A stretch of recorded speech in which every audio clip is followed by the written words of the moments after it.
everyone. Pastor Stump here with another Bible 101. I think this is our third episode today. I want to talk to you just briefly about part of the first part of the Bible, what we often call the Old Testament.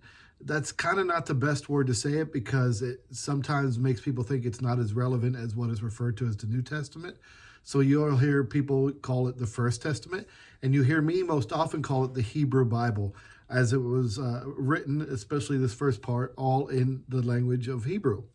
So I want to talk to you about the very first, what we in Protestant Christianity call the Torah, or the Pentateuch, which is the first 5 books of the Bible. Now, I'm going to be clear on a broader picture, or as clear as I can be, I guess, and say that the Hebrew Bible, as we see it as Protestant Christians, or as you may have been taught the Old Testament, is not the same for everyone. There are different numbers of books. Some are split up, some are merged into one, and they're also in different orders. And that goes for our friends of the Jewish faith, which call the first 5 books the Torah. And then also our friends who are Catholic, who have a little bit more to it. And there's more to say about all that, but I'm going to just hold off on all of that. And then there's our friends who are of the Eastern Orthodox Christianity branch or tradition. So we all have it a little bit differently. And I'm going to most often talk about the Protestant Old Testament or Hebrew Bible. Now, I'm only going to say some short things today, but I want to show you, this is called a short introduction to the Hebrew Bible, written by John Collins, and you can see how thick that is as a short introduction. These are just 2 of the books that I have. There's a lot of books out there on this, and this is called The Bible, an Introduction, and for an introduction, it looks kind of thick, doesn't it? This is written by a former professor of mine, Jerry Asumney, really wonderful professor. So there's a lot in there. I'm going to cover like a paragraph of it. The first 5 books, Genesis, Exodus, Leviticus, Numbers, and Deuteronomy, again, we refer to as the Pentateuch, Penta meaning 5, or the Torah. Now, often this is also referred to as the books of law. That's kind of common and traditional, but it's not exactly accurate, excuse me, because not all of it is law. Some of it is very narrative, as Genesis can be, as it tells the story of creation. And it begins with the story of creation and ends with the death of Moses. 2 neat things to say about all of that. When I say it begins with the book of Genesis, that means that's where the Bible begins. I'm going to grab mine here. That's in the front of the Bible. That does not mean that it was written first, or that it actually occurred in the order in which we see things. I want to talk to you about a word called myth.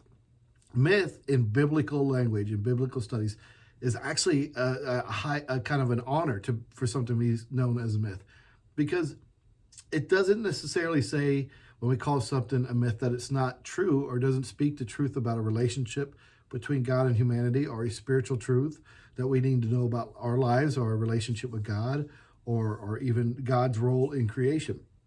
But it does not mean, or it means that things are not necessarily known to be historical fact. And there's a lot of parts of the Bible like that we know or not, or we can see are very much in question. So there are a lot of myths in the Bible. Another professor of mine would always say, the Bible is full of truths, but very few facts, historical facts. And he is a great historian, really. So again, it doesn't mean it's not true. It doesn't mean all parts of it aren't true, but it does mean that we look to these as myths, because they are stories which speak to us a spiritual truth and a truth about a reality in a way, but not necessarily in the same way that historical facts are.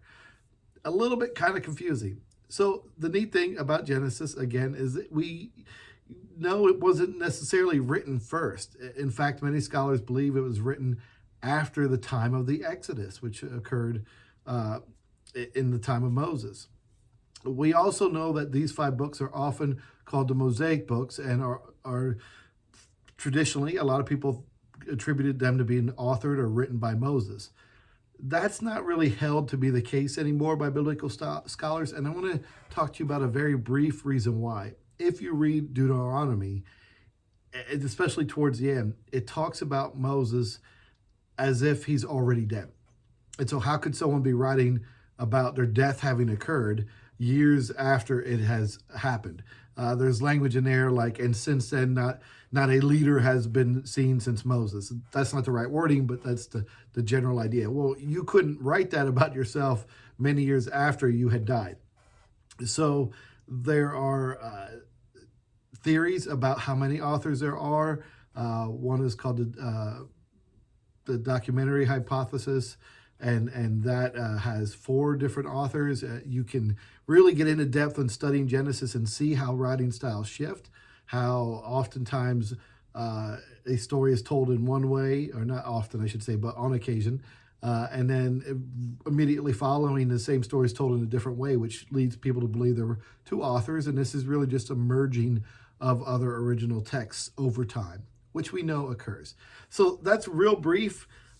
Maybe got into a little bit too much detail for children, and your parents can help you explain.